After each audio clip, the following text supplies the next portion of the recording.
Merhabalar. Bugün sizlere Mount and Blade Bannerlord'un ana hikayesinde geçen ve ana görevinde olan Pendraic Savaşı'nı anlatacağım. Savaşla ilgili çok kısa bir bilgi vereyim. Pendraic Savaşı, İmparator Drossios Neretses'in ölümüyle sonuçlanan ve daha sonra imparatorluğun kısa bir toparlamanın ardından iç savaşı sürüklenip 3'e bölünmesine sebep olan savaştır. En özet tanım bu. Kısa ve net. Şimdi videoyu da beğendiyseniz hikayemize geçebiliriz. Yok ben biraz izleyeyim öyle beğenirim diyorsanız lütfen videoyu beğenmeyi ve kanalıma abone olmayı unutmayın. Başlıyoruz. Eski gücünü yitirmiş olan imparatorluk yıllardır Batanya ve Sturgia tarafından sınır tacizlerine ve yağmalara maruz kalmaktaydı. Durumdan rahatsız olan İmparator Drossios Neretses, Batanya Kralı Aer ile bir barış teklifi gönderdi ve Yüce Kral Aeril bu teklifi kabul etti. Burada geçen Aeril, oyundaki Fenderngil klanındaki Kont Ergeon'un kardeşidir. Bir süre sonra Kral Aeril ormanda avlanırken ilginç bir şekilde kayboldu. Bu olaydan sonra Batanya'nın yeni kralı Aeril'in damadı Kaladog oldu.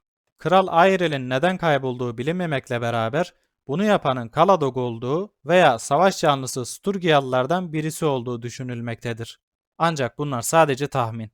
Yakın bir zamanda İmparator Neretses yağma ve talan olaylarına artık bir son vermek için bir ordu toplayıp Sturgia ve Batanya üzerine yürümeye karar verdi. Ya Sertaç yeter be kardeşim ya. Batanya'nın yeni kralı Kaladok, eski kral Aeril'in yaptığı barışı bozarak Sturgiyalıların yanında yer aldı. Neretses, Aseray, Kuzeyit ve Vlandia krallıklarına kendilerine destek olmaları karşılığında yüksek miktarda altın teklif etti. Aseray Sultanı Unkit, krallık kuvvetleriyle gelmek istemedi ancak Banu Sarran klanından Nimr'in başında olduğu ve Banu Kild klanının da katıldığı bir birliği imparatorluk kuvvetlerinin yanına gönderdi. Kuzeyit Kağanı Monçuk da Unkit gibi yaptı ve o da Tigrit klanından Hurunag ve Kergit klanından Solo'nun önderliğinde bir birliği imparatorluk kuvvetlerine destek olarak yolladı. Vlandiyalılar çok uzun zamandır imparatorluk için paralı askerlik yapmaktaydı. Vlandia kralı Dertert de daha önce verilen ittifak sözünden dolayı imparatorluğun yanında yer almak istedi. Ancak bu sefer baronlar imparatorluğun yanında değil karşısında olmak istiyordu ve Dertert kararsız kaldı ve bir süre cevap göndermedi. İmparator Neretses Vlandiyalılardan cevap gelmeyince Vlandiyalılar ve Dertert'i korkaklıkla ve hainlikle suçladı ve onlara hakaretler etti.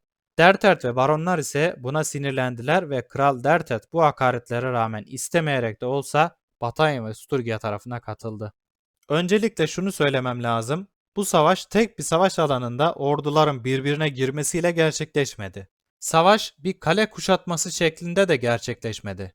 Bize anlatılanlara göre Pendraic Savaşı, Pendraic Kalesi yakınlarında bir geçitte, onların gerisinde bir alanda ve daha da geride imparatorluk topraklarında bir yerde olacak şekilde 3 ayrı yerde gerçekleşmiştir. Şimdi diyaloglarda geçenlere göre savaşı gerçeğine en uygun şekilde canlandırmaya çalışacağım. Hadi başlayalım. Neretses ordusunu toplayıp ejderha sancağını da yanına aldı. Kranirog ve Flintholm kalelerini alarak ilerleyip Sturgia'nın müttefikleriyle bağlantısını kesmek yerine aşağı taraftan ilerleyerek Pendraic Kalesi'ne doğru ilerlemeyi planladı. Geçit dar olduğu için orduyu böldü ve ilk önce Garyos'un ve Aseraylı Nimr'in komutasındaki piyade askerleri öncü birlik olarak vadeden geçmesi için görevlendirdi. Bu bilgi Batanya tarafına sızdırıldı ve Batanyalılar onların geçeceği güzergahta dar bir ormanlık alanda pusulandılar. Bu bilgiyi sızdıran kişi büyük ihtimalle oyunun hikayesinde de karşımıza çıkan ve imparatorluğun kendi soylarını asimile ettiklerini düşündüğü için imparatorluğa içten içe kin besleyen bir subay olan Arzagos olabilir. Sonra Kuzeyit gözcüleri bu tuzağı fark etti ve Neretses'e bildirdi. Neretses ise Arenikos'un ısrarlarına rağmen bunu umursamadı ve Garyos'a iletmedi. Buradaki Arenikos, Neretses'ten sonra imparator olan komutandır ve Ragea'nın eşidir. Şanslı adam. Ayrıca Garyos'un yanında bir pusuya karşı kendilerini korumaları veya kaçmayı sağlamak için okçu birliği yoktu. Yani aslında Neretses vermemişti. Garyos ve birliği geçitte ilerlerken bir anda iki yanda da Batanya okçuları ortaya çıktı. Etraflarını sarıp onları ok yağmuruna tuttular. Birliği iyice zayıf düşürdükten sonra Kaladog askerlerine saldırı emri verdi ve Batanya orakçıları kalan askerlerin üzerine çullandı. Ok yağmuru bitince Nimr'in birliği kalkan duvarıyla ilerleyip ciritlerini fırlatarak bir Batanya safını yarıp geri çekilmeye başladılar. Bu arada bu Aseray Birliği'nde şu anda Banu Sarra'nın başı olan Adram da vardır. Savaş alanında tek başına kalan imparatorluk piyadeleri ise Batanya askerlerine yem olmaktan başka bir şey yapamıyordu. Garios ve çok az sayıda askeri canını kurtarıp ormana çekilebildi ve Batanyalılar yok ettikleri birliklerin cesetlerini yağmalamaya başladılar. Öncü birlikten bir süre sonra Aseray kuvvetleri yola koyulmuştu. Bunlar hafif piyade askerlerdi. Ancak onlar dağınık bir şekilde ilerlerken bir anda Vilandia süvarileri çıka geldi ve onlara baskın yaptı. Tezgah lan bu. Tezgah lan. Aseraylılar Vilandiyalılar tarafından tokatlanırken Kuzeyit atlı okçular yetişip onların arka tarafını kurtardı. Vilandia süvarileri yıprandılar. Bu arada Vilandia arbaletçileri olaya el attı ve Kuzeyit atlılarını oklamaya başladılar. Bu arbaletçilere komutanlık eden kişi de Unteri'dir. Bu sırada Aseray askerleri de Aseray topraklarına doğru giderek savaş alanından çekildiler. Vlandia arbaletçilerinin sayısı Kuzeyit atlılarına göre daha fazlaydı ve onları püskürtmeyi başardılar. Burada ise az önceki Vlandia süvarileri onları kovalayarak hata yaptı. İmparatorluk tarafından birden zırhlı katafraklar çıka geldi ve arbaletçilerin içinden geçtiler.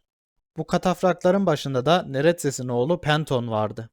Finlandiya arbaletçileri bu saldırıdan sonra geri çekilmeye başladı. Unteri'nin dediğine göre Dertert'in burada daha iyi bir planı vardı ancak Ingalter ve Aldrich gibi baronlar onun planına uymak istemediler. Diğer tarafta ise Vilandia süvarileri Kuzeyit atlı okçularını sıkıştırmış ve çoğunu imha etmişti. Kergit klanının erkek üyeleri burada öldüler ve diğer üyelerden çok azı da imparatorluk katafrakları yetişince sağ kalabildi. Sağ kalanlardan biri de Solon Noyan'ın eşi Mesoi'dir. Solon Noyan öbür tarafa gitti tabi.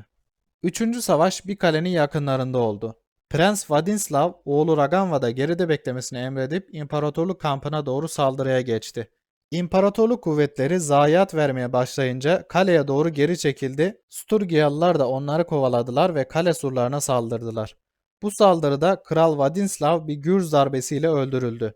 Kralın ölümüyle komutayı yaşlı Oleg aldı. Saldırı şiddetlendi ve Oleg komutasındaki Sturgiyalılar surları aşıp İmparator Neretses'i öldürdüler ve ejderha sancağını ele geçirdiler. Komutan Arenikos aralarında Lukon ve Garios'un da olduğu bazı soylular ve yöneticileri alıp imparatorluk topraklarına geri çekilmeyi başardı ve daha sonra da yeni imparator seçildi. Savaş sonrası Raganvad Oleg'e gidip ejderha sancağını istedi. Oleg ise buna arka tarafıyla güldü. Raganvad Oleg'e vurdu ve Oleg sinirlenerek sancağı dizinde ikiye kırıp Raganvad'a fırlattı. Bence burada Oleg haklı çünkü Raganvad bu savaşta kılıcını bile çekmemişti. Ancak kısa bir süre sonra da yaşlı Oleg öldü ve bunun pek bir önemi kalmadı. Daha sonra Raganvad oraya gelen Kaladog'a cesetleri soyup Sturgia'ya yardıma gelmedikleri için ağır hakaretler etti ve Kaladog da sinirlenerek orayı terk etti. Burada da Raganvad'ın haklı olduğunu söyleyebiliriz. Çünkü Batanyalılar ölmüş olan düşman askerlerinin kafalarını kesip eşyalarını almak yerine Sturgia'ya yardım etmiş olsalar Raganvad'ın babası Vadislav'ın işi kolaylaşabilir ve ölmeyebilirdi. Savaş sonrası Kuzeyitlerden Kergit klanı yenilgiden dolayı hiçbir ödeme alamadılar ve yenik olarak ülkelerine döndüler. Kergit klanının başına Solon'un eşi Mesui geçti ancak klanın erkek üyelerinin çoğu öldüğü ve klan zayıf düştüğü için özellikle başka bir Kergit klanı olan Arkit klanı onları yağmalama olaylarını artırdılar. Monçuk ise hiçbir şey yapmadı ve bu yüzden Mesui ile Monçuk'un arası pek iyi değildir. Aseraylılardan Nimr geri dönünce askerlerini kurtardığı için ülkesinde kahraman ilan edildi. Ancak Banu Kilt klanından bir kadınla gizli bir ilişkisi oldu. Buna sinirlenen Thais, Nimr'i yakalayıp infaz etti ve böylece Aseray'da da Banu Sarran ve Banu Kilt klanları arasında bir kan davası ortaya çıktı. Oyunda da Banu Sarran klanındaki bazı kişilerin profiline girdiğinizde sağ tarafta Thais'e karşı intikam yemini ettiği notuyla karşılaşırsınız. İmparatorluk tarafı en fazla zarar gören taraftı. Yeni imparator olarak son saldırıda bazı soyluları ve senatörleri kurtaran Arenikos Petros imparator seçildi ve savaşın getirdiği yıkımı az da olsa toparlamayı başardı.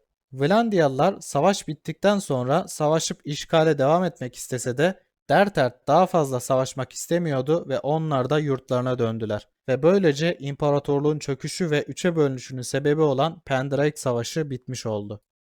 O kadar anlattım. Bir like hak ettim herhalde değil mi? O kadar izlediyseniz de hala atmamışsanız ayıp he. Arkadaşlar kanalımda Mount & Blade, Bannerlord ve Warband oyunlarında içerikler üretiyorum. Videolarım hoşunuza giderse beğenip kanalıma abone olursanız sevinirim. Fikirleriniz benim için değerli. Video ve içerik fikirlerinizi veya varsa sorularınızı yorumlar kısmında bana iletebilirsiniz. Evet, video sona erdi. Sonraki videolarda görüşmek üzere. İzlediğiniz için teşekkürler.